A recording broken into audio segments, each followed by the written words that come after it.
Merci Seigneur pour ta grandeur. Je te donne gloire Seigneur dans ce lieu. Pour la vie Seigneur que tu as donnée à chacun de nous ici présents.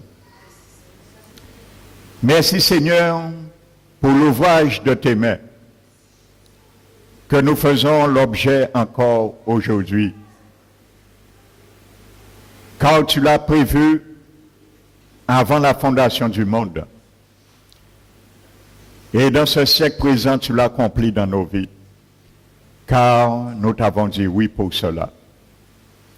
Mais tu as aussi préparé, Seigneur, dans cet ouvrage que nous sommes, des bonnes œuvres, afin que nous puissions aussi les accomplir, mon Dieu. Et nous te disons aussi, oui Seigneur, nous le voulons. Apprends-nous à le faire, Seigneur. C'est pour cela, Seigneur, nous nous soumettons à toi encore aujourd'hui. Nous humilions nos cœurs, notre âme devant ta majesté, afin que tu puisses prendre nos faiblesses et nous rehausser, Seigneur, au-delà de nos limites, mon Dieu, car toi, tu peux faire cela. Nous te glorifions, Seigneur, pour ce que tu vas nous donner dans ton conseil préparé, mon Dieu, afin que tu donnes gloire à ton nom dans ce lieu, afin que tu donnes gloire à ton nom dans nos vies, afin que tu donnes gloire à ton nom dans nos demeures, afin que tu donnes gloire à ton nom où que nous ayons, nous allons, Père éternel. Je te bénis, Seigneur, pour l'assistance de ton Esprit Saint, Seigneur. Que ton onction descende ce matin sur ma vie, m'environne, m'enveloppe, mon Dieu, afin de porter ta parole que tu mettras ce matin dans ma bouche. Que je sois cet instrument entre tes mains, Seigneur. Je te bénis et te glorifie, Père, car sans toi, je ne suis rien. Sans ton onction, je ne peux rien dire de toi. Mais afin, Seigneur, que tu sois dans ce lieu, un tout en tous. C'est pour cela que je prends autorité ce matin, comme nous l'avons chanté. Satan, nous t'avons démasqué. Je t'ordonne de quitter maintenant les pensées dans ce lieu, de toutes personnes qui sont dans ce lieu, car l'Éternel est venu ouvrir leur intelligence. Je te lis au nom de Jésus, avec tous tes esprits impurs, je vous chasse au nom de Jésus. Merci Seigneur, pour la pureté Seigneur, de ta présence Seigneur dans ce lieu. Nous t'élevons, nous te magnifions et nous te donnons la gloire qui t'est due, Père, au nom de Jésus-Christ. Amen. Asseyez-vous, frères et sœurs. Je vous salue, béni, dans le nom du Seigneur. Vraiment, le dernier chant est le chant vraiment d'introduction. Ça reflète vraiment l'objet de ce message ce matin. Alléluia. Donc, sois attentif, mon frère, ma soeur. Ceux et celles qui nous visitent, soyez les bienvenus. Sentez-vous dans la maison et dans la paix de votre Dieu. Alléluia. Car c'est un Dieu, il aime parler. Il aime tellement parler que même dans notre sommeil, il nous parle. Parce que c'est un Dieu qui aime parler. Et il ne parle pas au hasard. Alléluia. Il parle pour toujours une bonne cause. Alléluia. Donc que son nom soit glorifié. Amen. Nous allons ouvrir la parole de Dieu dans le livre de Luc.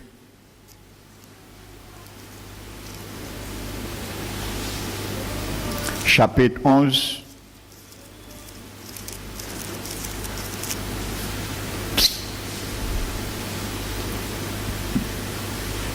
Versets 21 à 22.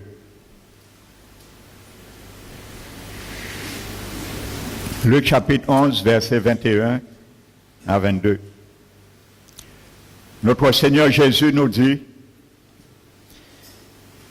lorsqu'un homme fort et bien armé garde sa maison, ce qu'il possède est en sûreté. Mais si un plus fort que lui survient et le dompte, il lui enlève toutes les armes dans lesquelles il se confiait. Et il distribue ses dépouilles. Amen.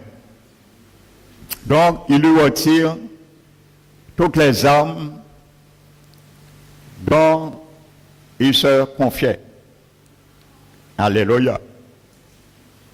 Pas certaines armes, toutes les armes. Le Seigneur ne veut pas que tu retires quelques armes dans la main du diable. Il veut que tu lui retires toutes les armes, sans exception. Alléluia. Prenons 2 Corinthiens chapitre 10, pardon.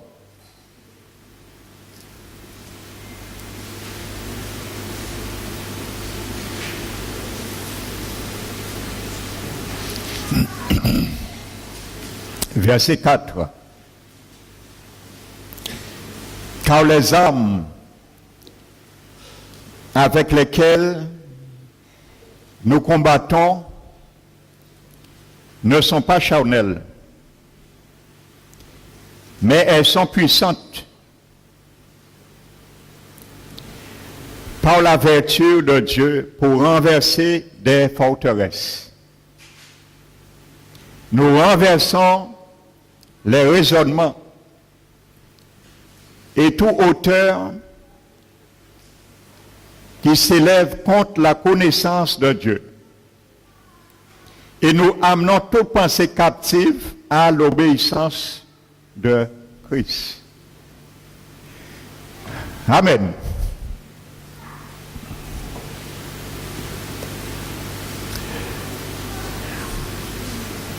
Vous savez,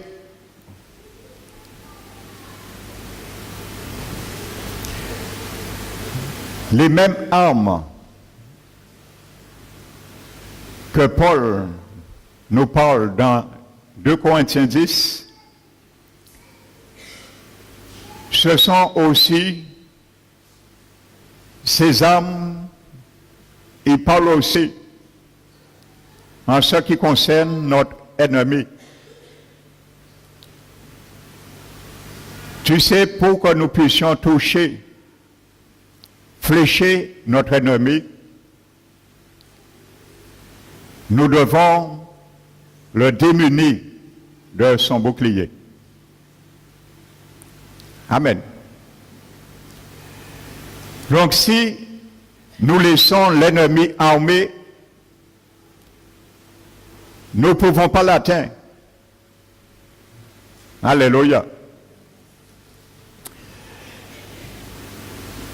La Bible nous parle de forteresse. Vous savez, Paul nous parle des armes dans Éphésiens chapitre 6. Éphésiens chapitre 6 nous parle de l'arsenal du légionnaire de l'armée du Christ. Alléluia. Donc ça, c'est une armure totale, complète, pour nous permettre de combattre particulièrement à 95% de l'ennemi de l'extérieur. Mais 2 Corinthiens 10 nous parle d'une autre armure. Et cette armure, elle est intérieure, elle est en toi et elle est en moi. Amen. Vous savez,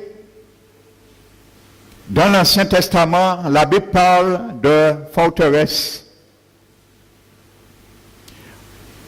Vous savez, dans l'Ancien Testament, lorsque le Seigneur parle de forteresse, il parle d'une cité, d'un lieu, une résidence, qu'une personne se trouve en sécurité totale. Elle ne peut pas être atteinte. Elle a l'assurance d'une sécurité totale. Ça s'appelle une forteresse. Nous avons le Psaume 91 qui le définit. Qui dit, celui qui demeure sous l'abri du Très-Haut repose à l'ombre du Tout-Puissant. Car je dis à mon Dieu, mon refuge et ma forteresse. Alléluia. En Dieu, je me confie parce qu'il devient une forteresse pour nous, un lieu de sécurité. Alléluia. Parce que c'est lui qui nous délivre du filet de l'oiseleur. Alléluia. De la peste et de ses ravages. Il nous couvre de ses plumes afin que nous trouvons refuge sous ses ailes. Il nous dit à ce moment, nous ne craignons ni les terreurs de la nuit, ni la flèche volant le jour. Alléluia. Ni la peste qui marche en plein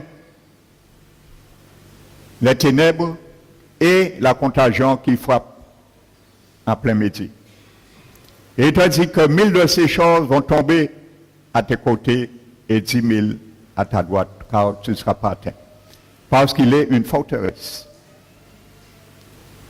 Eh bien, vous savez, dans le monde spirituel, c'est la même réalité.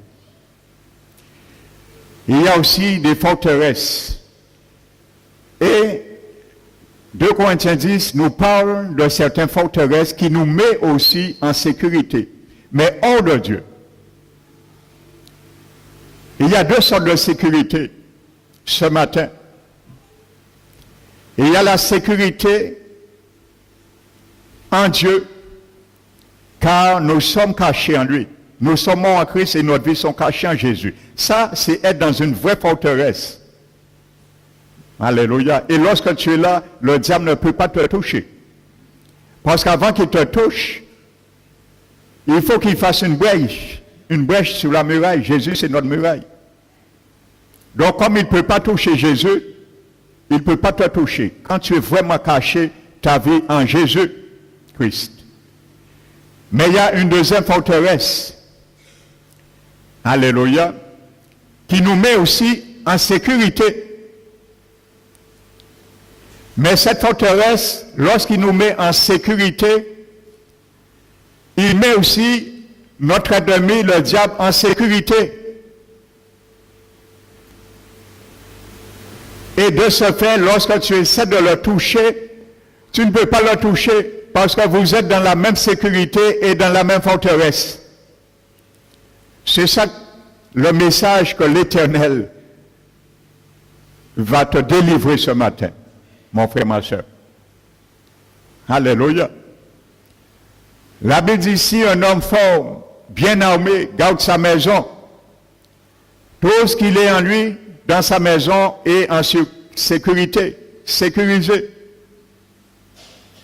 Mais si un homme plus fort que lui vient et le dompte, il lui enlève toutes les armes dans lesquelles il mettait sa sécurité, son assurance, il peut maintenant distribuer ses dépouilles. Alléluia. Cet homme, c'est toi et moi. Et l'homme fort, c'est le diable. Amen.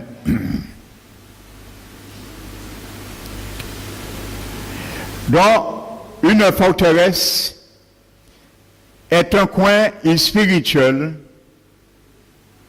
où Satan et ses démons se cachent et sont protégés.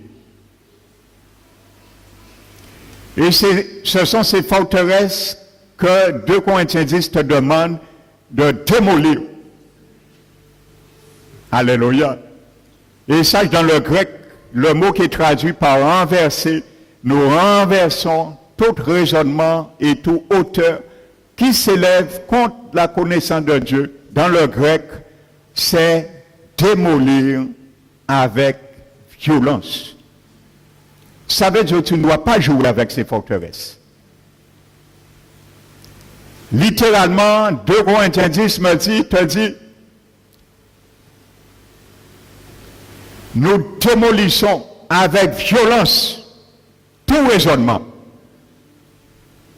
et toute hauteur qui s'élève contre la connaissance de Dieu. Amen. Démolir avec violence. Ne pas rigoler. Parce que lorsque nous rigolons, le diable ne rigole pas. Alléluia.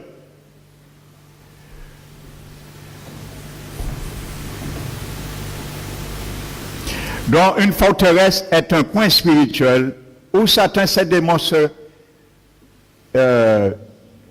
cachent. Amen. Et sont protégés. Toute prière de délivrance et de guerre spirituelle, nous l'avons fait vendredi. C'est dommage, je le dis, un grand dommage. Peut-être, je crois que vous avez une excuse de ne pas venir vendredi. Mais ce vendredi, c'est dommage que beaucoup qui devaient être là ne sont pas venus. Ça, je vous le dis, c'est dommage. Vous ne savez pas ça, vous avez perdu. Amen.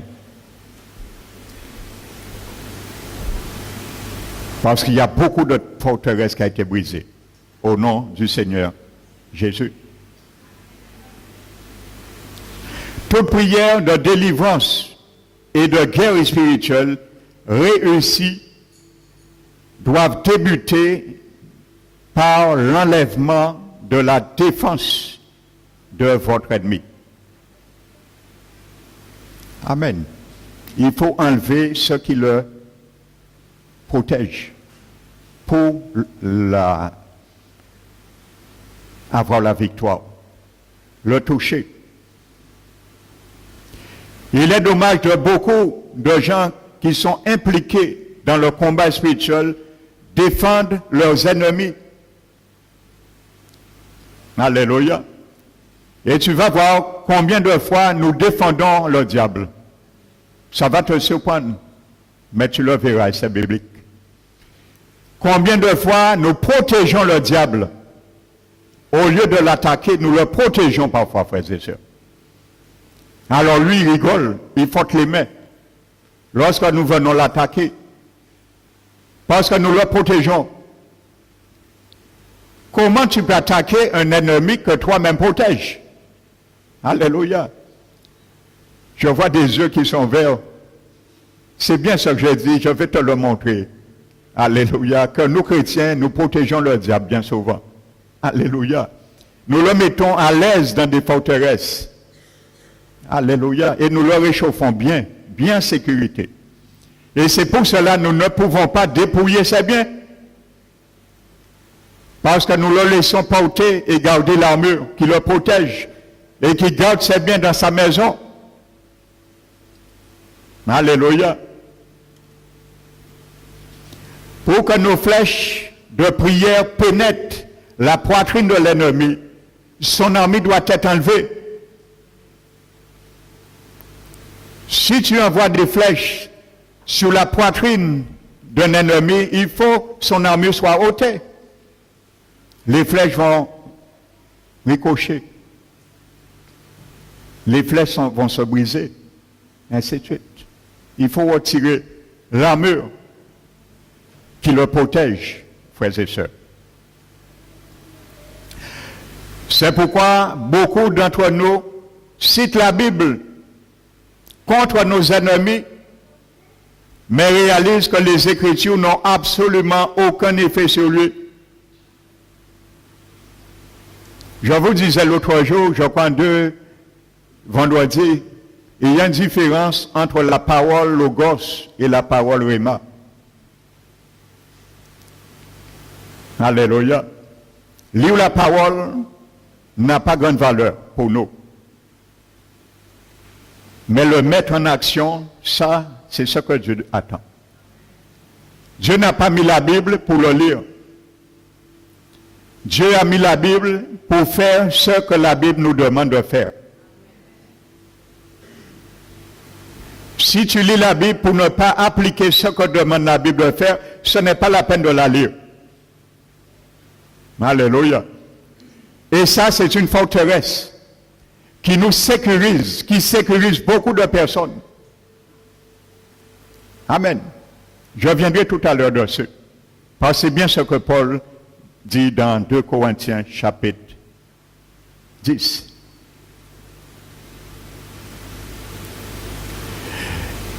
Je répète, voilà pourquoi beaucoup d'entre nous citent la Bible contre notre ennemi, mais réalisent que les Écritures n'ont absolument aucun effet sur lui. C'est parce que l'ennemi a revêtu son armure.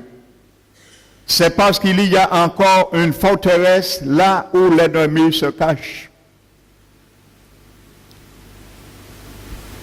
Je prends un exemple, frères et sœurs. Si dans nos cœurs, il y a de la paresse, c'est un péché. Parce que le Seigneur n'aime pas les paresseux dans son royaume. Alléluia. Je parle spirituellement. Hein? Amen. Si nous avons un peu de paresse dans nos cœurs, et nous aimons cette paresse, nous n'aimons pas et nous faisons aucune action pour triompher cette paresse, c'est une forteresse qui nous sécurise. Amen. Nous nous sentons à l'aise dans ça. On va nous dire, tu es paresseux, et spirituellement, on ne te comprend pas, tu as 20 ans, 30 ans dans le Seigneur, mais tu vis et tu marches comme un jeune converti, tu parles comme un jeune converti, tu parles comme le monde. Il faut te secouer. La parole va rentrer là, elle va sortir là. Aucun effet sur notre conscience. Eh bien, cette partie de paresse dans nos cœurs, ça s'appelle une forteresse qui nous sécurise. Pour nous, nous sommes tranquilles, même dans notre paresse. Ça s'appelle une forteresse, frères et sœurs. Et l'ennemi sait comment attaquer quelqu'un qui est paresseux, parce qu'il lit aussi la parole. Donc c'est ça que j'entendais, que nous protégeons le diable. Parce qu'il a une part sur nous, parce qu'il est protégé à travers cette forteresse. Donc nous protégeons aussi l'ennemi. Donc si demain nous voulons l'affronter, prier contre la paresse, il va se rire de nous et il va contre-attaquer, il y aura des représailles. Parce qu'il se trouve dans la même forteresse que nous. Il est en sécurité et nous sommes en sécurité. Si tu as dans ton cœur une partie que tu n'arrives jamais, tu refuses de pardonner.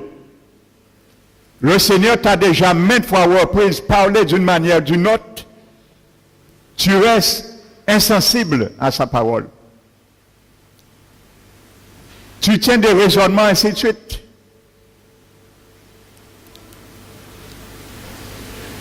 Crois-tu que demain, tu iras attaquer le diable contre quelqu'un, prier contre le diable pour quelqu'un qui n'arrive pas à pardonner, ou quelqu'un qu'on a fait du tort, mais tu as cette forteresse te rend en sécurité. Donc tu mets le diable en sécurité aussi. Comment tu vas l'attaquer? Tu lui fais garder ce bouclier, cette cuirasse, cette armure. Tu ne peux pas le flécher. Et il ne peut pas lâcher prise à ta demande. Voici ce qu'on appelle et j'entends des forteresses qui nous sécurisent. Mais nous ne sommes pas dans la forteresse du Seigneur. Ça, c'est notre forteresse que nous avons érigée, échafaudée nous-mêmes. Dieu n'est pas là. Alléluia. Donc nous sommes avec l'adversaire aussi, l'ennemi que nous voulons attaquer, nous sommes avec lui dans cette même forteresse. C'est pour ça la Bible nous dit que notre cœur ne doit pas être partagé. Notre cœur doit être à Dieu tout entier. Parce qu'il faut dépouiller l'ennemi de toutes ses armes. Alléluia. Vous commencez à comprendre qu'est-ce que j'entends? Que nous mettons le diable en sécurité. C'est la même réalité. Amen. C'est comme si il y a un voleur que la gendarmerie, la police poursuit. Nous le tenons, nous disons de se cacher derrière nous. Nous le mettons en sécurité. Nous devenons pour ce voleur une forteresse. Alléluia.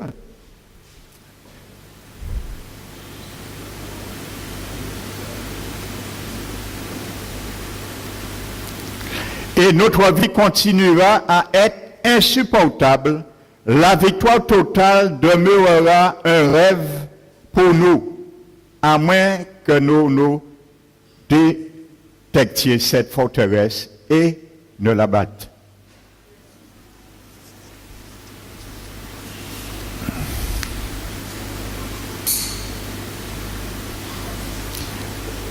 Vous savez, la plupart des chrétiens manquent de deux sortes de connaissances. Osée a dit, chapitre 4, verset 6, « Manque de connaissances, mon peuple périt. » La plupart des chrétiens manquent deux sortes de connaissances. La connaissance des conditions dans lesquelles les mauvais esprits accomplissent leurs œuvres.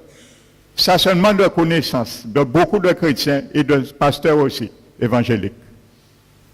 Amen. Deuxièmement, la connaissance du principe de la vie spirituelle, et bien souvent ceux qui essaient de sortir ceux dans ces sables mouvants se débattent eux-mêmes. Alléluia. Je prends un exemple.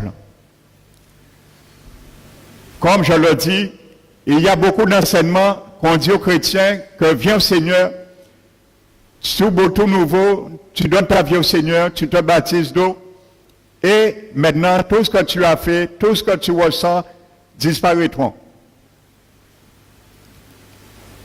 Alléluia. Donc, cette personne se donne au Seigneur par cet évangile à bon marché, que j'appelle, et la personne se rend compte, quelqu'un s'est donné au Seigneur, il était un peu nerveux, mais il devint violent. Dans le monde, il partait violent. Il était nerveux. Mais quand il vient au Seigneur, il devient violent. Il s'est dit, mais il y a un problème. C'est là en l'esprit de Dieu qui devient violent. Eh bien, parce que parfois, cette personne était habitée par un esprit de violence. Mais l'esprit ne s'était jamais manifesté. Il était en veille. Parce que les démons ne vont jamais se manifester dans ta vie, dans ton corps. Parce qu'une fois qu'il s'est manifesté, il s'est démasqué et il devient vulnérable. Alléluia. Donc, tant il peut exercer son ministère dans le secret, dans le silence, c'est l'objectif des démons. Amen.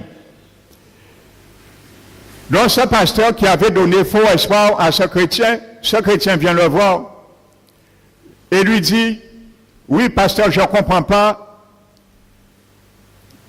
Dans le monde, je n'avais pas cette réaction, je n'avais pas ce comportement parce que l'esprit en Dieu en toi t'interpelle. C'est normal, parce qu'il est rentré en nous. Et il est venu pour interpeller conscience en nous. Et il est venu pour apaiser conscience en nous. C'est normal. Alléluia, c'est le meilleur éducateur, l'Esprit Saint. Alors le pasteur lui dit, oui, c'est normal, c'est la chair. C'est dans ta chair, c'est normal, il faut combattre la chair. Il lui fait un enseignement sur la chair, comment combattre la chair. Il rentre en combat avec la chair. Rien ne se passe. Sinon pire. Il revient voir le pasteur et le pasteur lui dit, tu avais fait une vraie conversion, tu étais sincère. Alléluia. C'est ça que j'entends. Ceux qui essaient de retirer, même ceux qui sont dans ces sables mouvants, eux-mêmes se démêlent aussi. Alléluia. Parce que ces serviteurs pensent qu'un chrétien ne peut jamais être habité par un esprit. Alors, ils mettent le démon dans une forteresse. Et cet esprit se sent bien protégé parce qu'il est dans une forteresse. On appelle ça des forteresses. Et il est bien protégé. Et c'est lui qui agit. Amen. Non, ça s'appelle des forteresses. Combien de chrétiens vivent avec ces gens de forteresses? Alléluia.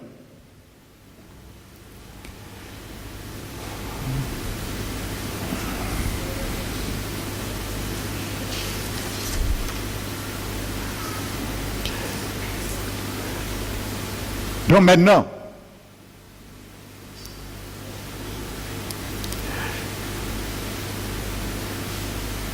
je vais vous poser une question.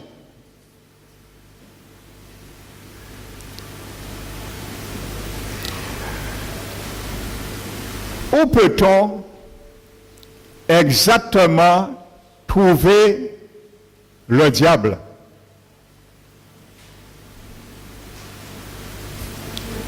Voici une question que je te pose ce matin.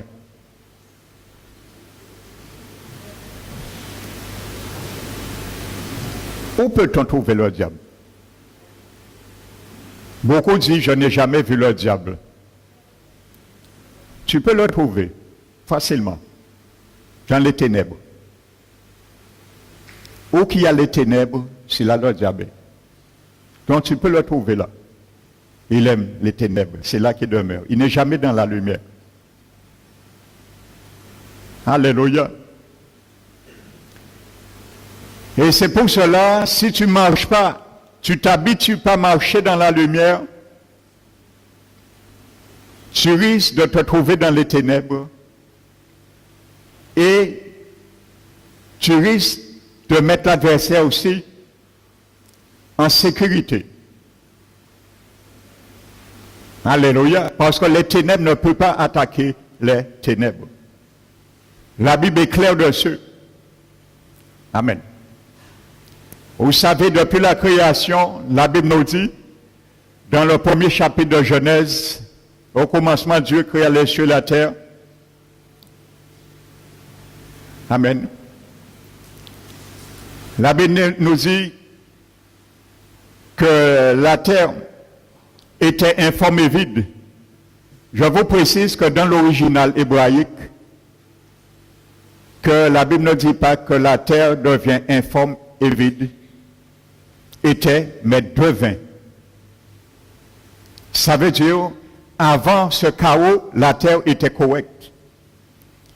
La terre devient, à cause du chaos du diable, c'est Satan qui a ramené les ténèbres sur la terre. Dans l'original hébreu, la Bible dit, la terre devient informe et vide. Et les ténèbres couvraient la surface de l'abîme.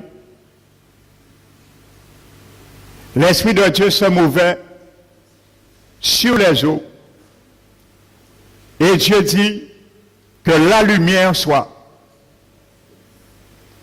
Et la lumière fut.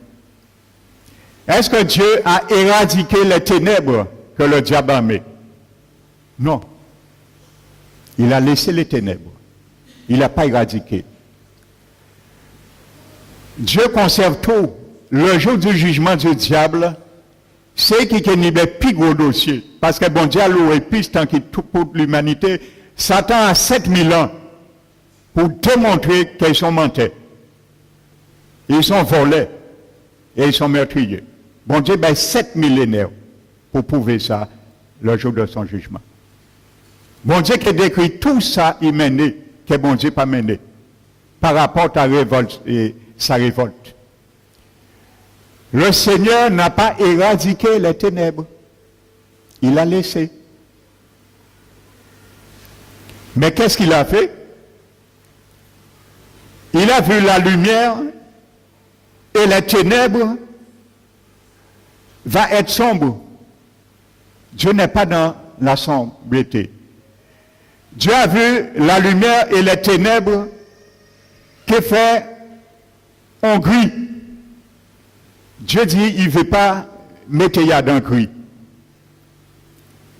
Qu'est-ce qu'il a fait? Il a dit que Dieu sépara la lumière des ténèbres. Et criait les ténèbres nuit et la lumière jour. Il les a séparés. Est-ce que ça fait 6000 ans à peu près que Dieu a laissé le jour, la lumière, venir cohabiter avec la nuit? Jusqu'à aujourd'hui, non. Jamais.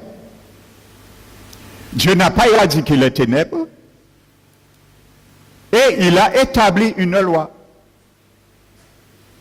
Que la lumière s'appelle jour et les ténèbres s'appellent nuit. Amen. Donc c'est ça que Jésus nous enseignait aussi. Que vous êtes du jour, la nuit vient pour dormir, mais vous êtes du jour pour travailler. Jésus a même dit à ses disciples que vous êtes lumière.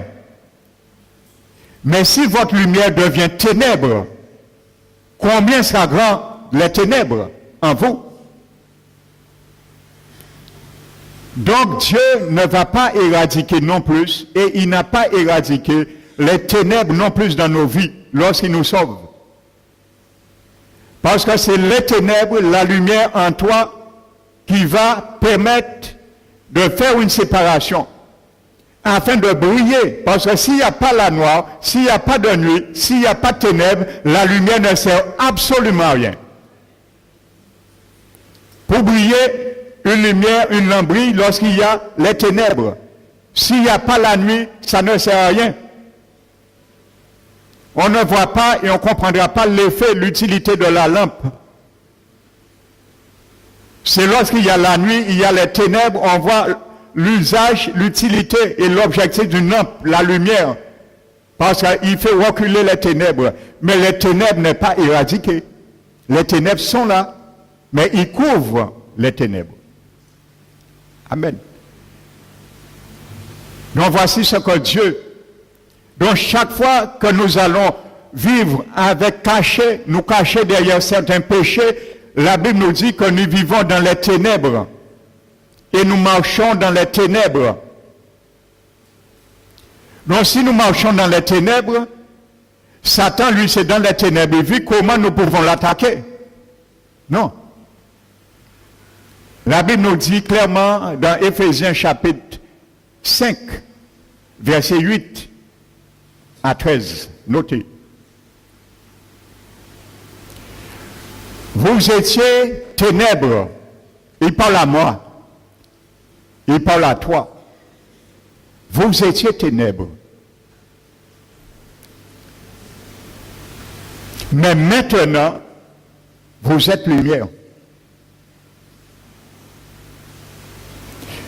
Dieu n'a pas dit essayez d'être la lumière. Hein. Il est catégorique. Autrefois, vous étiez ténèbres. Maintenant, vous êtes lumière. Parce que Dieu, ta vie, ma vie, était chaotique avant. Et les ténèbres recouvraient toute la surface de ma vie. Alléluia. Et ce que Dieu a fait dans Genèse, il le fait lorsqu'il nous sauve. Alléluia. Donc la parole de Dieu nous dit, maintenant vous êtes lumière en Jésus, dans le Seigneur. Marchez comme des enfants de lumière. Ne marchez pas comme des enfants des ténèbres, parce que vous étiez avant ténèbres. Maintenant vous êtes lumière, marchez comme des enfants de lumière. Parce que marcher dans la lumière a des fruits aussi à porter. Parce que le fruit de la lumière consiste en toute bonne œuvre de justice et de vérité. Et il dit pour cela, examinez ce qui est agréable au Seigneur. Mais ne prenez pas part aux œuvres infructueuses des ténèbres, parce que les œuvres des ténèbres sont infructueuses. Ça ne peut pas te permettre de porter aucun fruit. Mais loin de là, condamnez-les. Condamnez-les. Tout ce qui est ténèbres dans ta vie, condamnez-les. Alléluia. Dieu te donne l'autorité de condamner tout ce qui est ténèbres dans ta vie. Parce qu'avant, tu étais ténèbres. J'étais ténèbres avant. Au contraire, condamnez-les. Parce qu'il est honteux de dire ce qu'ils font en secret. Et c'est honteux aujourd'hui de savoir combien les enfants du Seigneur vivent dans leur péché en secret, mais Dieu voit tout. Je ne parle pas ici, hein. Pas il dit, pasteur là, visez-moi. Ah, pas qu'on est vieux. Alléluia. Je parle en général. Amen. Et il nous dit, tous, comment condamner les ténèbres? Paul nous donne la suite dans le verset 12-13. Tout ce qui est réprouvé, ça veut dire pour censurer. Tout ce que Dieu te demande d'être censuré, d'être radié dans ta vie, dans tes pensées, dans ton langage, dans tes actes, dans ton cœur, paraît à la lumière. C'est pour ça que Dieu a séparé la lumière avec les ténèbres. Parce que tout ce qui est réprouvé apparaît à la lumière. Et ce qui a été ainsi manifesté, ça veut dire venu à la lumière, devient lumière. C'est simple. Et quand Satan voit ça, tu le retires le doigt qu'il avait sur toi, qui le mettait en sécurité, qui t'empêchait d'attaquer contre lui, contre son royaume. À ce moment, son bouclier est baissé aussi, tu peux maintenant fléchir. Mais il faut rendre à César ce qui appartient à César avant. Et à Dieu ce qui lui revient. La lumière revient à Dieu. Reste avec ton Dieu. Parce que nous sommes lumière en Jésus notre Seigneur. Et remet les ténèbres à César, au diable. Les ténèbres lui appartiennent. À ce moment, tu pourras attaquer avec assurance, avec sécurité, sans représailles sur ta vie. Amen. Donc voici ce que Dieu nous demande, frères et sœurs. Afin qu'aucune forteresse ne puisse nous disqualifier.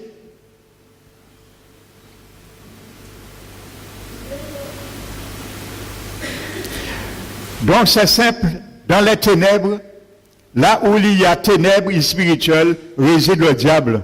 C'est normal. Il a mis le chaos par la chute sur la terre. À partir de là, il a mené quoi bon, l'aine quoi mettre nous en lumière, en ténèbres. C'est là qu'il demeure. Mais je le répète, Dieu n'a pas éradiqué les ténèbres. Il a laissé croître avec la lumière. Les ténèbres étaient en bas, la lumière en haut. Donc tu dois être en haut et les ténèbres en bas de ta vie. Amen. Tu dois briller et les ténèbres doivent rester en haut.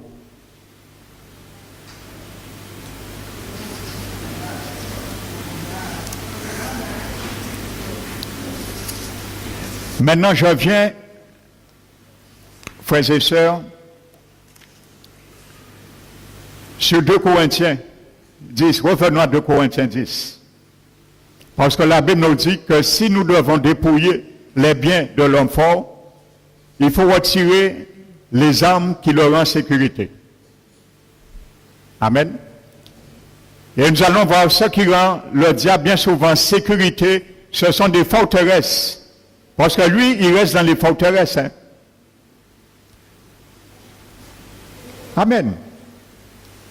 Il est dans les forteresses. Il cherche des forteresses pour se sécuriser.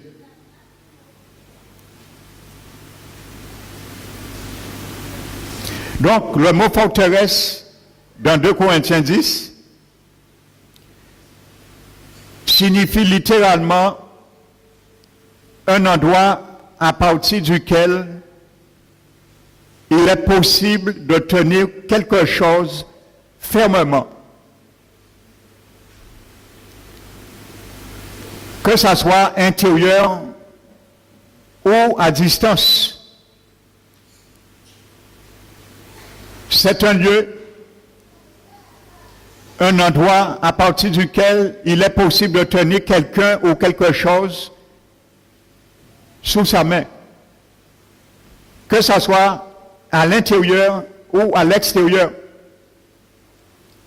Amen. Donc ça s'appelle une forteresse. Et ça rend en sécurité. Elle constitue les forteresses, les places fortes à partir desquelles les démons opèrent. Les démons ne sont pas des forteresses dans ta vie. Mais par rapport à ces forteresses, les démons ont droit d'exercer leur activité. Amen. Donc, les démons ne sont pas des forteresses. Mais à cause de ces forteresses, tu lui donnes droit à exercer ses activités. Soit d'y rester ou exercer des activités. Dans ta vie, dans ton corps, sur ta santé, ainsi de suite.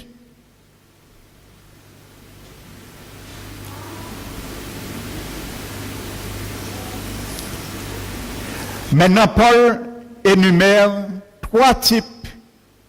Dans 2 Corinthiens 10, Paul énumère 3 composantes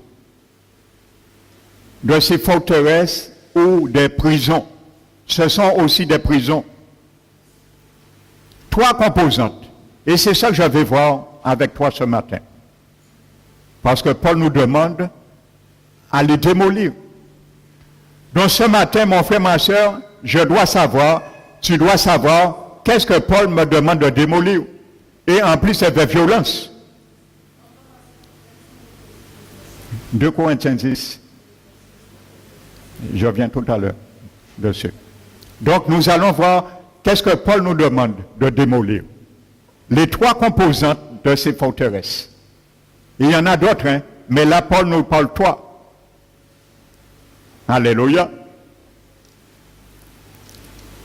Le premier aspect que Paul mentionne concernant ces forteresses, ce sont les raisonnements. Nous renversons, nous démolissons avec violence les raisonnements. Première composante, première forteresse. Dans le grec, le mot raisonnement, c'est logismos. Ce mot, écoute bien parce que tu dois savoir avec qu'est-ce que tu dois démolir. Verset 5, 2 Corinthiens 10, verset 5. Logismo, ce mot n'évoque pas seulement les pensées dispersées de l'individu, mais aussi leur calcul bien réfléchi en fonction de sa sagesse et de sa logique. Vous avez compris? Je vous donne la définition du mot grec qui est traduit par raisonnement, logismos. Ce mot n'évoque pas seulement des pensées dispersées. Ça veut dire que nous prenons des décisions, nous faisons quelque chose d'une manière floue parce que nous frivolons des fois. Ça vient en tête à nous, nous quoi faire? Non. Des pensées bien réfléchies, bien calculées. Alléluia. Et parfois nous calculons bien avec les choses de Dieu, contre les choses de Dieu. Nous raisonnons, nous calculons, nous faisons notre plan pour ne pas accepter parfois certaines choses de Dieu. Eh bien, la Bible nous dit que ce sont des forteresses. Si tu ne le démolis pas, tu mets Satan en sécurité. Parce qu'il se trouve avec toi dans cette forteresse. Tu l'invites à rester dans tes raisonnements bien concis. Comment tu vas l'attaquer? Il faut baisser son armure pour l'attaquer. Tu ne peux pas. Alléluia. C'est pour ça que beaucoup de chrétiens courent à l'aventure et battent l'épée en l'air, comme Paul a dit. Ils ne courent pas l'aventure et ils ne battent pas l'épée dans l'air. Hein? Amen. C'est pour ça que beaucoup se fatiguent et ne voient rien. Parce qu'ils mettent le diable en sécurité. Ils sont dans les mêmes forteresses que le diable, bien souvent. Il faut le savoir. La Bible dit, notre ennemi, s'il est en sécurité, comment nous allons le dépouiller? Donc, il faut que je t'apprends ce matin par la grâce du Seigneur, par sa parole, comment dépouiller l'adversaire pour être victorieux dans tous les points de vie. Logismos est la somme totale de la sagesse et des informations accumulées au fil du temps. Il inclut tout ce que nous croyons et qui consiste les pensées d'une personne. Je le répète, pour les religieux, pour les paroissiens. Logismos est la somme totale de la sagesse et des informations accumulées au fil du temps. Combien de personnes converties au début, ils vous disent, moi, en converti moi, mais en ni certain bita kazan moi, bon Dieu qu'à comprendre. Moi, on peut arrêter, faire prière, les 144 prières. Parce que ça fait partie du mot logismos, raisonnement. On ne veut pas abdiquer avec le Seigneur. Le Seigneur a dit ça, c'est fini avec un prince, c'est tout, pas à raisonner. Eh bien, quand tu continues, malgré que tu es né de nouveau, malgré que tu as accepté le Seigneur, le diable a emprise sur toi dans ce domaine. C'est une forteresse. Parce que la Bible dit, c'est une forteresse à démolir. Amen. Donc, si c'est une forteresse, le diable est en sécurité là. Il est en sécurité chez toi. Il est en sécurité dans ta maison. Il est en sécurité dans ta maison. Les raisonnements bien calculés. Frères et sœurs. Donc, nous sommes là. C'est une forteresse. Des choses bien réfléchies. Combien de fois on entend la parole de Dieu qui nous dit de ne pas faire ça, de ne pas aller là, ainsi de suite. Nous ne prenons pas égard. Parce que nous croyons que Dieu se trompe parfois. Nous croyons parfois que Dieu m'a parlé à un mauvais moment. Il parlait moins trop tôt ou il parlait moins trop tard. Mais Dieu, sache-le, n'est jamais en retard. Il est toujours au bon moment. Le jour s'est présenté dans Josué, je crois chapitre 2. Il a paru l'épée à la main droite. Il a dit, Josué, j'arrive maintenant. Il n'a pas dit, Josué, j'arrive avant le temps.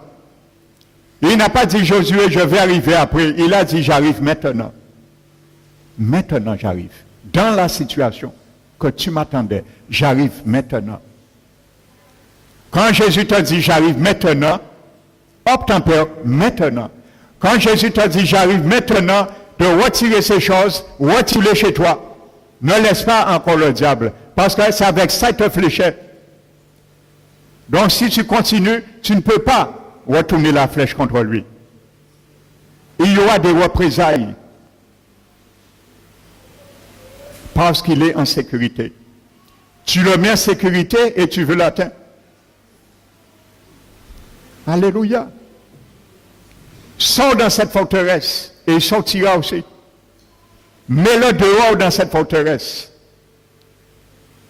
Alléluia. Combien chez nous, nous avons des forteresses et nous voulons mettre le diable dehors chez nous? Non, il faut que nous mettions les forteresses dehors chez nous. Le diable sortira avec lui. Alléluia. Amen. J'avais été ouais, la maison d'une dame. Elle ne dormait pas. Une chrétienne, frères et sœurs. Des années dans le Seigneur. Une chrétienne. Des années dans le Seigneur. Une seule avait amené me voir. Je suis allé chez elle. J'ai ouvert sa maison. Elle voyait des démons marcher. Sa porte s'ouvrait, fermait tout seul. J'ai ouvert sa maison. Cette sœur, tellement elle avait peur à la situation, des démons étaient qu'à frapper dans la casaille. Il était qu'à marcher à casaille. Il était qu'à porte avec à fermer tout seul. Qu'on casantait. Elle allait dormir le soir chez sa voisine qui n'est pas chrétienne. Quelle honte pour un chrétien. Elle allait dormir chez sa voisine qui n'est pas chrétienne. Demain, quand elle peut chez voisine, ça, Jésus est puissant. Et qu'est-ce que non, le diable est puissant. Il faut manifester, comme le frère Anatole l'a dit en préambule dans la prière. L'Église du Seigneur est un peuple qui doit manifester la puissance de Dieu en Jésus-Christ. J'ai ouvert sa maison. Une semaine après, elle m'a dit, elle dormait bien. Elle m'a dit, elle voit encore, elle dort bien. Il n'y a pas de bruit. Elle dort bien. Mais la sœur m'a dit parfois, la porte de sa salle de sa toilette, parfois s'ouvre et se ferme tout seul. Je suis revenu. J'ai revisé encore la maison parce qu'il y avait des choses à jeter. Il y avait une tour Eiffel, un objet, la tour Eiffel, un objet. Et je sais que M. Eiffel était un franc-maçon 33e loge. Pour ceux qui ne le savent pas. La tour Eiffel a été construite par un franc-maçon 33e loge. Alors si vous avez ces objets chez vous, jetez-les. J'ai pris, je lui ai dit, tu sais ma soeur, j'avais pas vu ça, mais maintenant, il faut jeter ça. Et j'ai pris autorité sur l'esprit. Eh bien, ça a été clair. Un objet. Ça mettait l'adversaire, l'esprit frappeur chez elle en sécurité. Amen. Et jusqu'à maintenant, elle dort bien. Non, ce sont des lois spirituelles. Nous devons bien comprendre, frères et sœurs.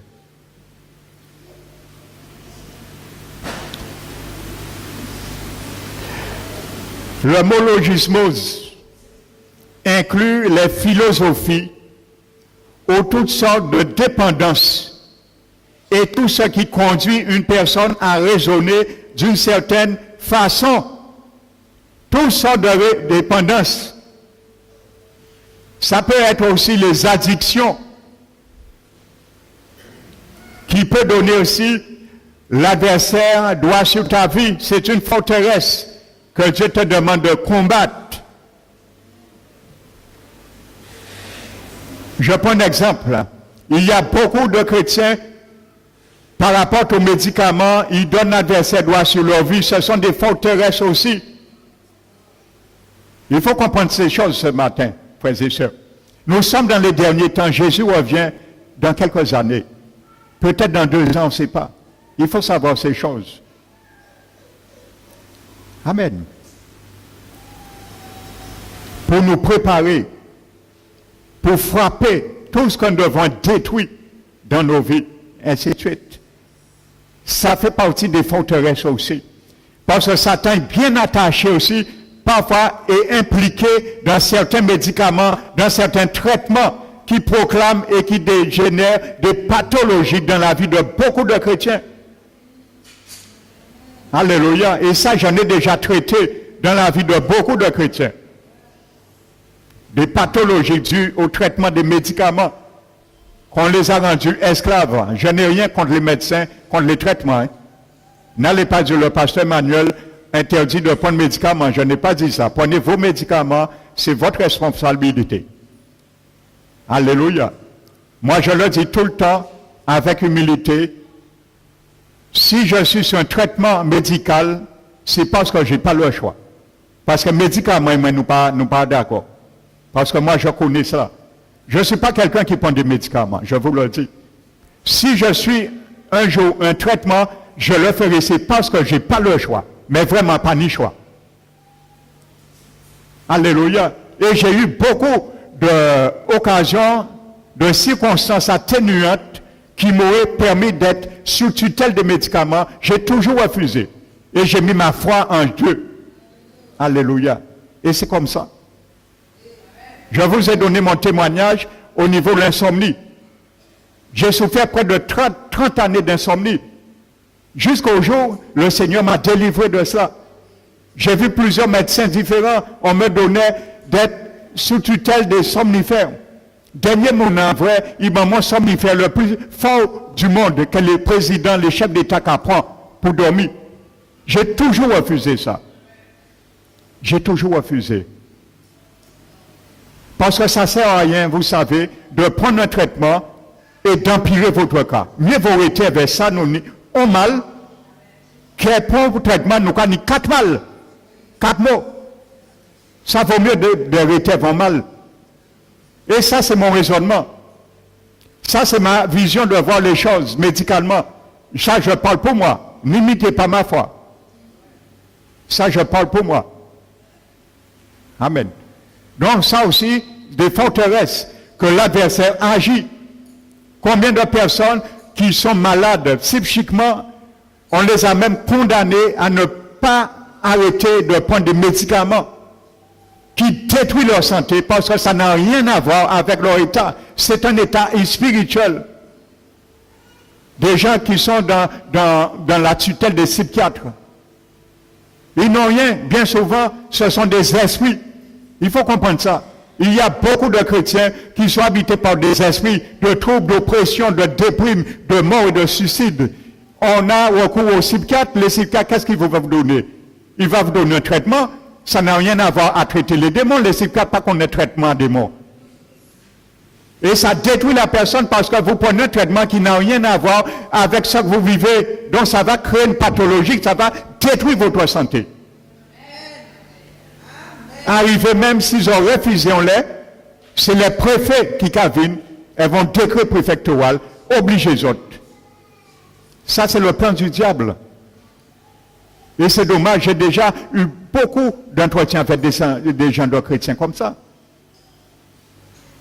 J'ai eu à traiter ce cas avec une chrétienne et sa mère. Les deux sont dans le même cas, frères et sœurs. Ils sont condamnés à vivre avec traitement psychiatrique. Pourquoi ils sont arrivés là? C'est parce qu'ils sont dans une église, on leur dit que les chrétiens ne peuvent pas être délivrés par des démons. Il n'y a pas ni démons, et pourtant ce sont des esprits qui les ont mis là. J'étais obligé de leur dire, mais ma soeur, qu'est-ce que vous faites dans cette église toujours? Quand on fait l'église à ça toujours? Quand il a tiré en l'église à ça toujours? Ils mettent aux esclaves, avec les démons, ils mettent aux esclaves, avec l'État maintenant, parce que c'est l'État qui a dirigé via eux. Ils sont incapables de dire non maintenant aux médicaments, incapables. Des chrétiens nés de nouveau. Mais c'est révoltant, frères et sœurs. À quel moment, pourquoi ils arrivent là? Pasteur à eux qui fait ils arriver là. Bon Dieu a dit délivrer les brebis. Ou qu'à lier eux. C'est ça. On prêche non. C'est ce m'a dit, à plusieurs reprises, elle tombait à l'église sous manifestation. On l'exhortait publiquement. Cesse de faire la comédie. Vous comprenez, c'est comédie qu'elle a fait. Mais c'est démon de perturbation qui t'a malmené. Au lieu de délivrer, il y a qu'à dire 4 et 1000 voici les conséquences. Alléluia. Je leur dis, peut-être on le pasteur en Guadeloupe, mais pasteur Emmanuel, mais moi, quand je dis les choses que bon Dieu a dit, moi dit. Parce qu'il faut qu'ils entendent. Et que Dieu les fasse grâce des mauvais yayo, tirer Kaila qui yayo, pour qu'ils comprennent qu'il faut délivrer les chrétiens. Quand ils ont besoin de délivrance. Ça, ce sont des forteresses aussi, qui donnent prise au diable. Amen. Le second aspect des forteresses dans 2 Corinthiens 10, retournons à 2 Corinthiens 10, que nous devons détruire, c'est toute hauteur. Nous avons vos raisonnements. Qu'est-ce que c'est raisonnement?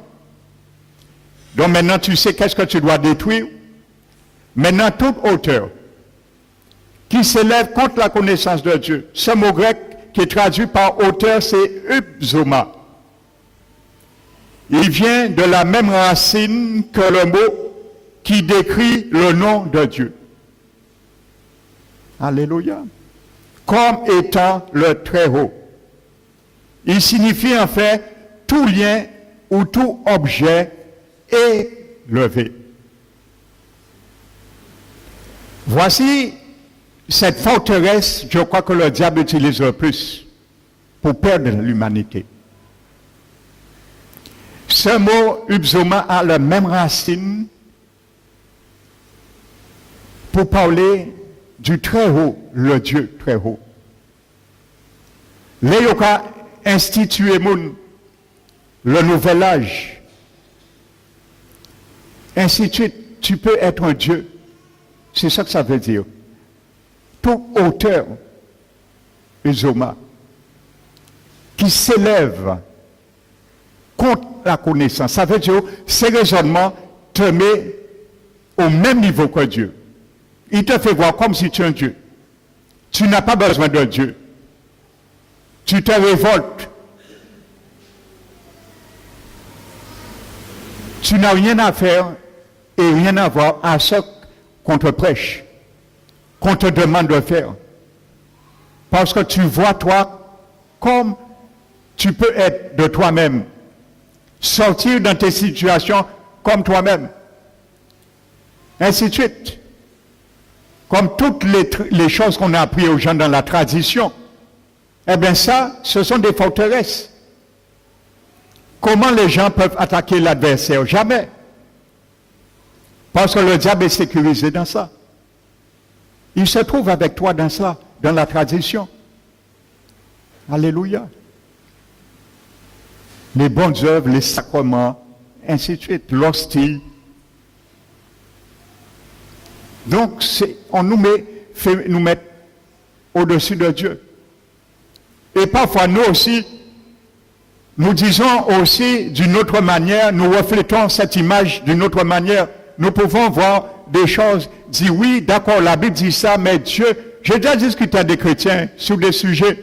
Ils ont dit oui, mais d'accord, mais Dieu ne voit pas ça maintenant comme ça. C'était peut-être au temps ancien, mais maintenant Dieu ne voit plus ça comme ça. La parole de Dieu, elle ne change jamais. Alléluia. Vous savez, la Bible parle de 2 lois. Si vous avez bien fait attention, vous allez voir que Dieu met sa loi parfaite, inviolable, éternelle, à l'intérieur de l'arche de l'Alliance. Ça, c'est la loi de Dieu. Ce qu'on appelle la loi de Moïse, la Bible nous dit qu'on est venu et on a déposé cette loi à côté de l'arche de l'Alliance. Alléluia. La loi de Moïse était un ensemble de commandements et de préceptes. Certains d'entre eux étaient momentanés à être remplacés, changés ou supprimés. Comme la loi cérémonielle, tout ça est caduque quand Jésus est venu verser son sang. Il y avait la loi des viandes pures, des viandes impures, Maintenant, est-ce qu'on peut manger la viande impure? Suivant encore cette loi, ça, je vais donner cet enseignement qui sera long au cours, lorsque nous allons ouvrir l'école le mercredi. Alléluia. Donc ça, je le réserve. Alléluia. Amen. Je mets l'attente en vous déjà. Et il y avait certaines lois par Jésus a été accomplies. Alléluia, il faut bien comprendre ça. Il y a ceux qui ont été changés, qui ont été supprimés, qui ont été accomplis. Alléluia, par exemple le sabbat. Dieu avait donné aux Juifs le sabbat du samedi. Donc, selon la loi mosaïque, le sabbat était un jour, un seul jour bien précis dans la semaine que les Juifs devaient se consacrer pour Dieu. 24 heures. Mais dans la Nouvelle Alliance, cette loi n'a pas été éradiquée. Jésus n'a pas supprimé le sabbat. Mais qu'est-ce qu'il a fait? Au lieu de le laisser pour nous, sur la grâce, un jour, il a mis tous les jours. Maintenant, nous n'avons pas un seul jour pour donner au Seigneur, consacrer nos vies, mais tous les jours maintenant, nous devons consacrer nos vies au Seigneur. Parce que Jésus est notre sabbat. Amen. Donc, il y a une transformation, mais Jésus ne l'a pas éradiqué. Il a accompli. Donc, il faut comprendre ça, frères et sœurs. Amen.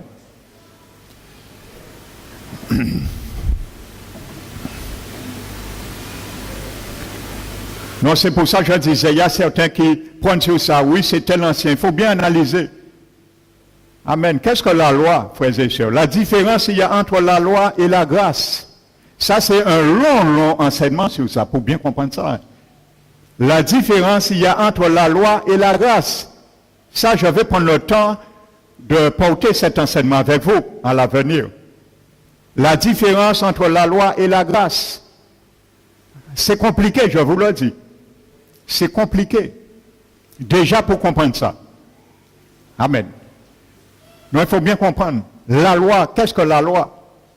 Quand je parle de la loi avait 10 commandements, 10 préceptes.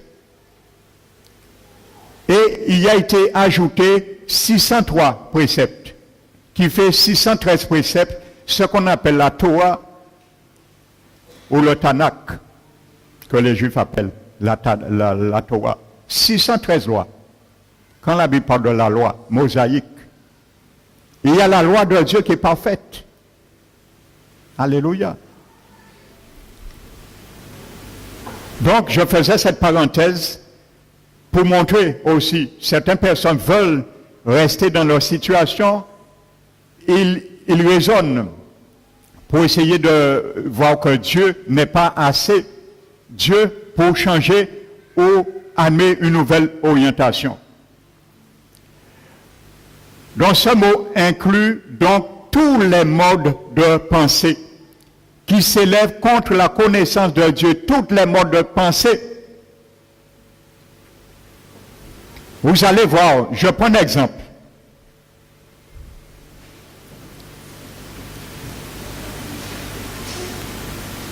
Qui j'en ai dit ça avant?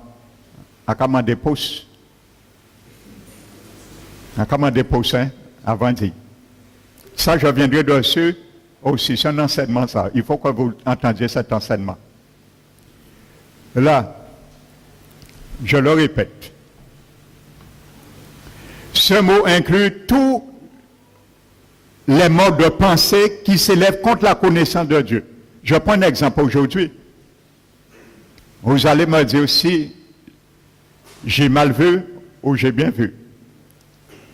Maintenant, en ce qui concerne le porte des voiles pour les femmes à l'église chrétienne,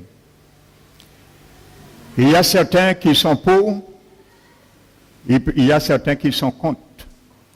Ceux qui sont contre, je parle des femmes, disent, parce qu'il est interdit qu'un homme se couvre la tête pendant le culte. Donc, il s'agit bien des femmes, je parle. Ils disent que c'était des contextes culturels.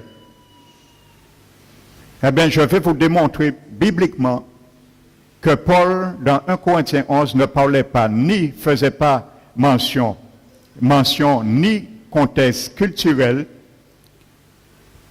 sociologique ou social. Paul parlait un seul contexte culturel. Et là, nous allons voir. J'ai pris du temps, volontairement, j'ai attendu, je vais porter aussi cet enseignement pour que les femmes le sachent. Amen. Eh bien, il y a ceux qui raisonnent, qui disent, ouais, un tas de choses, il y a toutes sortes de conjectures qui ont été dites et faites sur cela. J'ai entendu des femmes même critiquer Paul, dire, Paul, t'es un faux, Paul, t'es un macho, Paul, pas mes femmes, un tas de choses sur l'apôtre Paul. Mais malheureusement, à part lui pour nous critiquer, c'est Jésus pour nous critiquer. Parce que c'est Jésus qui inspiré dit ça. Amen. Lorsqu'on critique Paul, on critique Jésus. Donc voici un point. Aujourd'hui, nous devons comprendre. Maintenant, est-ce que nous donnons droit à Satan sur nos vies? Est-ce que nous le mettons à l'aise aussi sur ce principe? Peut-être il y a des choses minimes que nous ne voyons pas, comme les lunettes, avec les lunettes du Saint-Esprit, mais Dieu les voit réelles. Amen. Est-ce que ce n'est pas des arguments qui donnent droit à l'adversaire de nous flécher et qui le met aussi en sécurité? Alléluia. Je le dis bien, tout ce qu'il est prêché, vous êtes libre, acceptez ou refusez. Ça, je le dis tout de suite, avant qu'il n'y ait aucune polémique d'incompréhension. Au terme de cet enseignement, les femmes, c'est seul vous allez décider si vous continuez à porter le voile ou si vous acceptez de ne pas le porter. Ça n'en court que vous, mais pas moi. On ne vous mettra pas dehors à l'église. Ça, c'est vous et votre Dieu. La même raison, il y a certaines qui ne donnent pas leur dîme. Je parle dans les églises. On ne les met pas dehors. Je sais, il y a certaines églises où pas bâtiment, il y a pas méthode. Il y en a des églises en Guadeloupe, je ne vais pas nommer de nom. Donc, c'est chaque personne et son Dieu. Si c'est un commandement, on ne pourrait pas échapper. Amen. Ça, j'ai déjà porté un séminaire sur cela.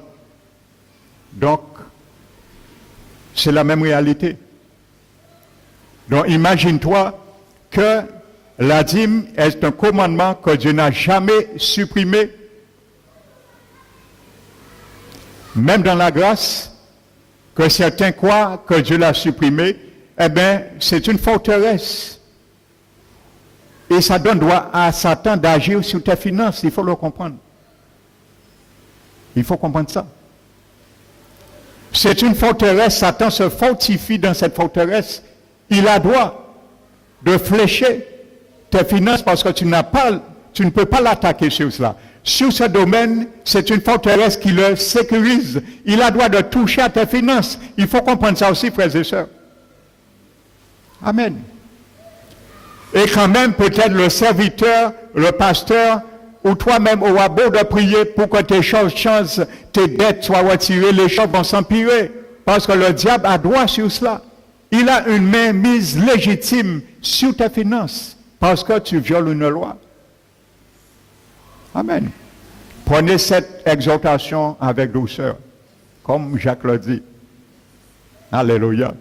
Rejetant tout souillure et tout excès, débordement de méchanceté, recevez la parole avec douceur qui vous a été impartie, car c'est elle qui peut sauver votre âme.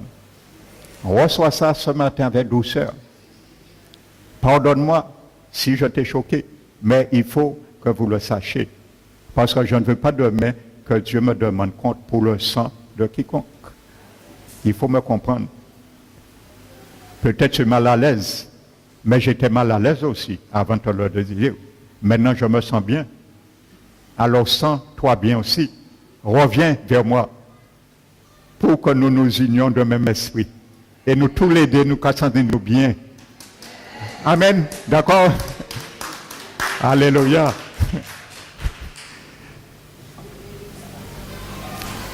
Et la troisième, je disais que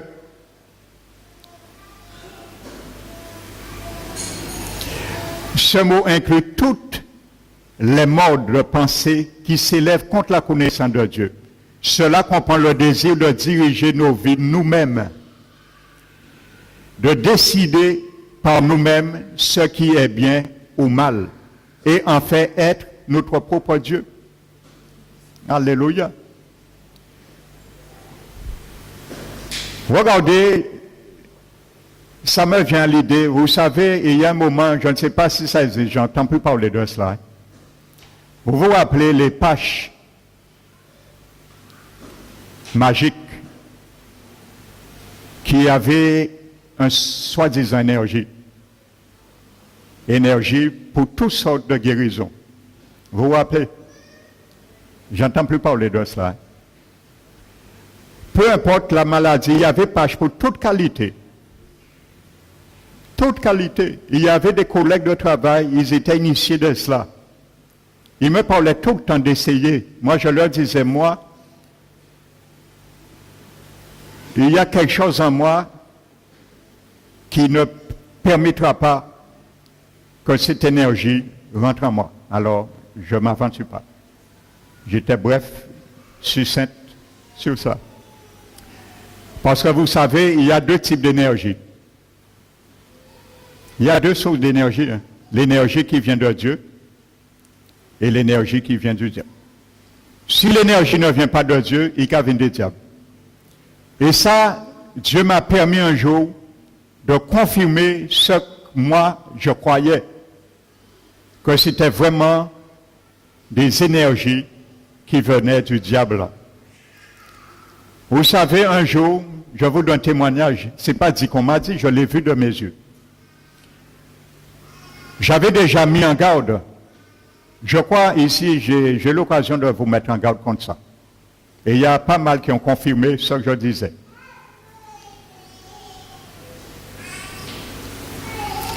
J'ai l'occasion d'avertir plusieurs aussi contre ça. Tenir des collègues qui ont au moins vers 6 pages encore à eux. Il y en a tête à eux, il y en a bras à eux, il y en a toute qualité. Eh bien, mon responsable de service, un jour, on était allé voir un problème. J'étais allé avec lui et on attendait le responsable dans le couloir. Et je ne vais pas donner notre nom, non plus, ni de le client tout. Et ils ont ouvert une conversation sur cela.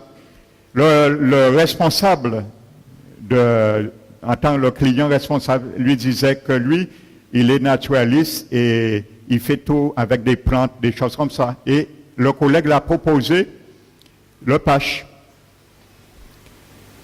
Et ils ont discuté. Pour le convaincre, et ce collègue, il avait vraiment foi en ce qu'il croyait.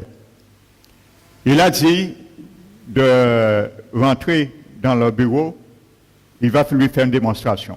Ça, je l'ai vu de mes yeux, c'est pas dit, dis-moi. Il est rentré, nous sommes rentrés, il a retiré, le collègue, mon responsable, a retiré un patch sur sa cuisse, sa jambe. Et il a mis dans le bois du gars. Et il a dit de soulever ses bras. Il doit peser peut-être 85 kilos, 90. Il s'est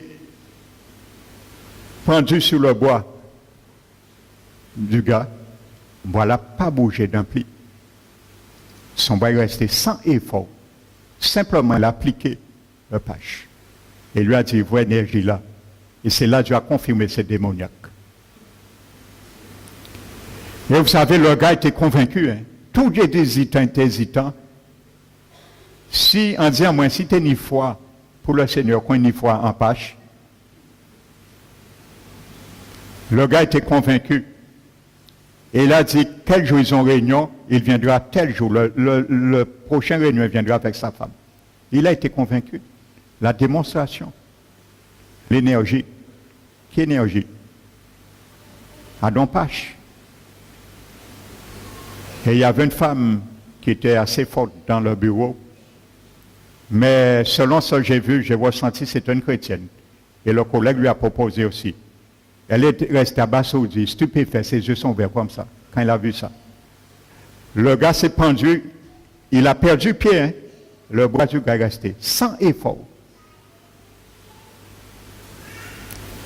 Et il a demandé à la femme s'il voulait aussi. La femme lui a dit non, ça n'intéresse pas. Amen. On se sent au-dessus de Dieu. Parce que c'est normal. L'homme qui est malade, vous pouvez besoin de tourner vers le Seigneur, vous pouvez besoin de tourner vers un homme de Dieu pour prier bas, pour recevoir la guérison par la foi en Jésus-Christ. Vous pouvez tourner vers Satan parce qu'il est guéri. Il peut dire, arrêtez, faites ça. Il peut dire, arrêtez. J'ai entendu, il y avait page pour dialyse, pour malade cancer du sein, ni pour toute qualité, pour ulcère, toute qualité. Comme ça, Satan peut dire, arrêtez et manger piment. C'est ça, il va bitin. Et qui va pas, ou qui continue à empêcher. Ou qui non cirrhose. Il peut dire, arrêtez boire, arrêtez saouler, arrêtez vivre dans l'ivrogne, ou qui n'y passe là, et qui va ground. Alléluia. Mais Dieu est le grand médecin. Pour conclure, troisième aspect de cette forteresse, les pensées. Nous avons vu raisonnement, auteur, maintenant les pensées, que nous devons rendre captifs à l'obéissance de Christ. Le mot pensée, qui est traduit par pensée dans le grec, c'est noéma. Alléluia, noéma. Pas Noémie, noéma. Qui signifie aussi plan. Ce mot noéma en grec signifie plan, projet, et stratagème ou complot. Il fait référence aux pensées spontanées et aux tentations que Satan utilise pour assaillir la personne autant que les combines et autres méthodes qu'il emploie pour les maintenir dans les ténèbres. Voici ce qu'il faut briser aussi.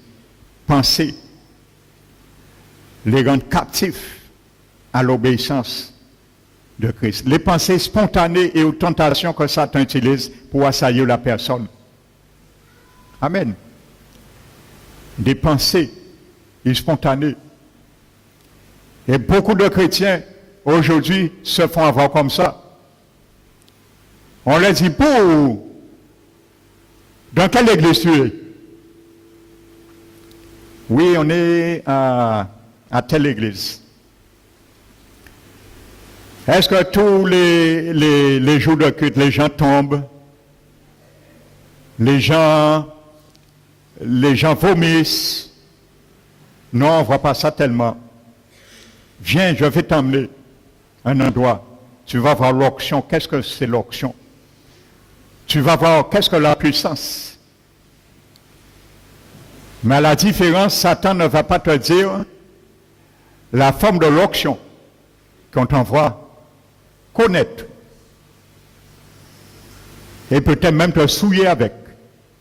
Parce que Salomon parle d'une onction fermentée, une onction corrompue. Et il y en a beaucoup d'églises aujourd'hui. Je ne vais pas nommer de nom. J'aurais pu nommer de nom. À beaucoup d'églises et beaucoup de pasteurs en Guadeloupe, tu peux nommer noyau, Jodla et Bazon. Mais je me garde. Je ne suis pas là pour faire polémique. C'est Dieu qui s'occupera d'eux. Ils opèrent avec des pouvoirs occultes, des dons occultes. Beaucoup de pasteurs en Guadeloupe. Et ça se profilait de plus en plus. Oui, ma soeur, avec des bagues. Vous allez voir, ils ont tous la même bague. Tous la même bague. En gros bague, et au milieu, ils ont perle, en pierre noire.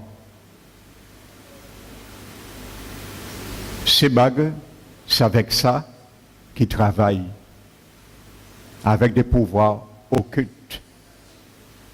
Et là, ils ont prié bas, ou quoi vraie guérison. Là, ils ont prié bas, ou quoi vraie délivrance. Mais pour un certain temps. Par bien souvent, ça ne vient pas de Dieu. Eh bien, on met foi à ces gens, on met foi à ces lieux, et on se laisse aller faire, et on chope un esprit impur. Ou on chope une maladie, ou on chope une infirmité. Parce que c'est une forteresse qui a donné droit au diable dans notre vie. On te dit, quelle profession? J'explique le contexte du troisième composante, les pensées, noéma. On te dit, quelle profession tu fais? Je suis ça. Combien d'argent tu touches par mois? Oh, tu n'es pas un vrai chrétien. Tu touches 2000 euros par mois seulement. Tu n'es pas un vrai chrétien. Je vais t'amener dans un lieu, dans mon église. Le pasteur prêche sur les finances. Tu vas voir, tu auras une promotion. Tu vas toucher au moins 4000 euros. Viens. Tu vas dans cette église. Tu vas rester 1 mois, 2 mois, 3 mois, 4 mois, 6 mois. Tu vas entendre parler que de l'argent. Parce que ce n'est plus un temple du Seigneur. C'est une caverne où on fait des trafics d'argent, comme Jésus avait fouetté les échangeurs au parvis du temple de pigeons, et ainsi de suite. On va commencer à te dire, oui, tu es le bienvenu, et inscris ton nom dans une fiche, ton salaire, ta profession. Quand on va voir que tu touches 2000 euros, on va dire, tu es quand même une classe moyenne. On va commencer à mettre une place d'honneur pour toi. Parce que tu es dans la moyenne, la classe moyenne. Entre les hauts et les bas. Il y aura une hôtesse, chaque fois que tu viens, monsieur, madame, votre place. Parce que 2000 euros, le serviteur, entre parenthèses, sait déjà la valeur de ce qu'il va faire avec toi. Il va commencer à t'enseigner comment valoriser l'argent, comment avoir plus. Mais il ne va pas t'enseigner comment prospère l'état de ton âme, qui est malade peut-être. Peut-être on ne t'a pas dit, ton âme est en bonne santé. Je vais t'emmener à un endroit pour qu'il soit restauré, pour que ton âme prospère à tous égards. C'est ça que le Seigneur veut. C'est dans de tels pâturages que le Seigneur veut t'emmener. Quand ton âme est malade, quand ton âme a des maladies spirituelles, parce qu'aujourd'hui il y a beaucoup d'âmes des chrétiens qui sont malades, et spirituellement on appelle ça des maladies spirituelles. Des chrétiens qui ne pardonnent pas, qui sont toujours mécontents, qui sont toujours chougnards, ils sont toujours en train de respecter. Ça, c'est la maladie des âmes. Alléluia. Mais là, on va viser que sur l'argent. Ça, ce n'est pas l'évangile du Christ. Tu vas acquérir de biens, oui. Tu vas prospérer financièrement, je ne dis pas le contraire. Mais est-ce que c'est l'objectif que Jésus voulait pour toi? On va te dire, il faut absolument que tu sautes dans cette impasse. 2000 €, ça c'est pas le salaire d'un chrétien, d'un vrai chrétien. Tu vas commencer à te troubler parce que tu as ouvert une porte à un esprit de séduction. Et ça aussi, ça pourra installer une forteresse et qui donne droit à l'adversaire aussi, à toucher ta vie, ta santé, peut-être même tes finances. Parce que tu en veux une porte. Tu as établi une forteresse que tu n'avais pas. Les raisonnements. Frères et sœurs.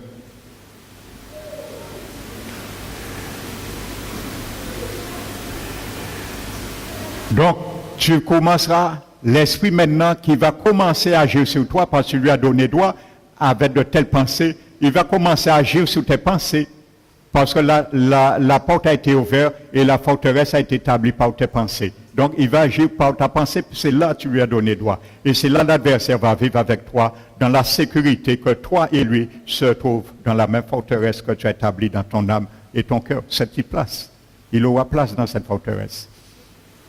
Et il va commencer à te troubler, te faire chercher à être riche à force parce qu'on t'a troublé, on t'a dit si tu touches 2000 €, tu n'es pas un vrai chrétien. Tu vas commencer à dire, j'ai pas reçu l'Esprit de Dieu, j'ai pas. Mais tout ça, j'ai pas, te postules là. C'est le diable qui veut que tu te poses les questions, j'ai pas, les interrogations, pour qu'il te donne ce que tu as déjà. Pour souiller ce que tu as déjà. Parce que lui, c'est me livrer. C'est ça qu'a s'aimé, c'est mon saint. Livrer, il passe à rien d'autre. Et livrer, c'est pour détruire. Je sais, ici, beaucoup de chrétiens, ils ont été troublés comme ça, à cause de ces institutions établies en Guadeloupe. Il n'y a pas parlé ni de l'argent, ni des gens pour venir riches. Mais et ton âme, frères et sœurs? Est-ce âme riche? Paul dit, je souhaite que tu prospères à tous égards à Timothée et que tu sois en bonne santé, qu'on prospère l'état de ton âme. Paul a dit à Timothée, je veux que ton corps physique soit en bonne santé, premièrement. Donc c'est la volonté de Dieu que notre corps soit en bonne santé. Et secondement, que ton âme soit aussi en bonne santé. Les deux. Voici cet évangile qu'il faut prêcher. Et pas des évangiles tronqués de mensonges pour tromper l'humanité et attirer du monde en foule. Frères et sœurs, moi j'ai un témoignage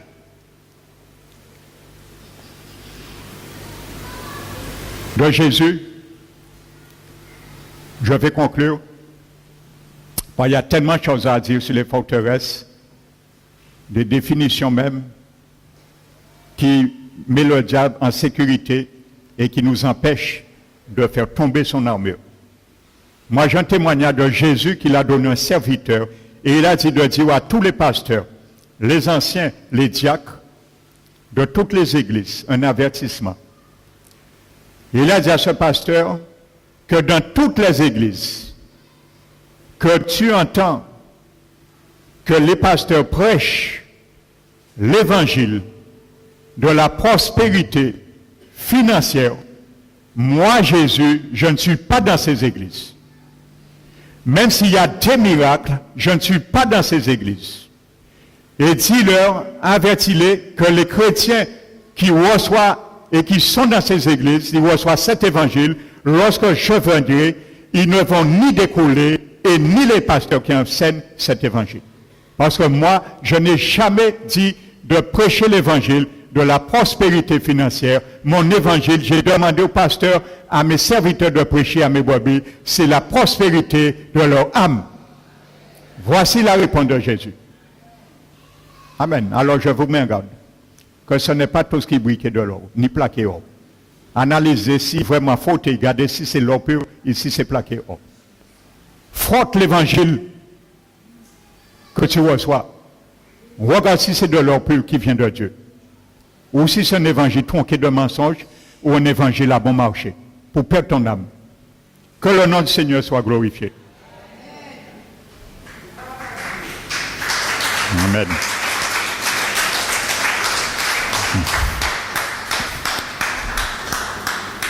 Nous allons nous mettre debout, frères et sœurs.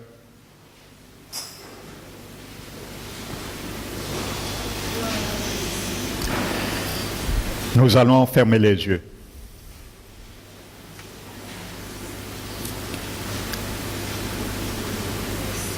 Répète cette prière avec moi. Père éternel, je bénis, je glorifie ton Saint-Nom de m'avoir révélé les trois composantes des trois forteresses que tu me demandes à démolir avec violence. Ce sont les raisonnements, tous les hauteurs qui s'élèvent contre ta connaissance et les pensées. Alors je prends, Seigneur, conscience, Seigneur, à l'égard de cet avertissement, et je te demande par ta grâce de m'armer plus que jamais avec la science de ta parole, car c'est elle qui me permettra de briser et de frapper avec violence tous ces forteresses, car elle est le marteau qui brise le roc. Et à ce moment, à ce fait, Seigneur, je pourrai, mon Dieu, combattre le bon combat de la foi, sans rougir devant l'ennemi de mon âme, car je pourrai, à ce moment, le dompter et le dépouiller de toutes les armes dont il se confiait. Je te remercie.